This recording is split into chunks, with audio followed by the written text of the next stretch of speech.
ما كان يجب نكون في هذه الحالة وهذا الوضع المزري. كنت أتمنى من وزارة الداخلية أن يكون بيانها مقنع.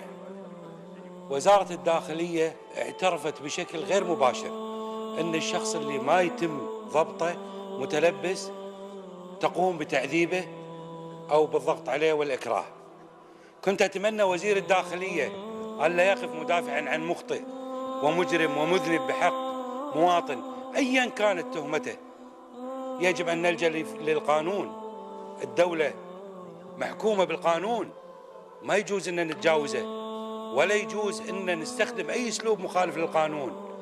كنت أتمنى وزير الداخلية يقوم ويرد على الكلام والأحاديث اللي تكلموا فيها الأخوة الزملاء.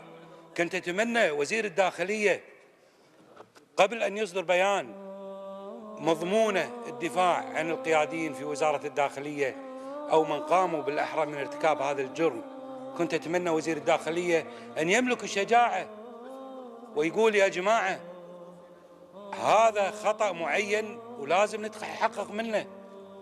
وزارة الداخلية بس جاهزة لإصدار البيانات الغير صحيحة.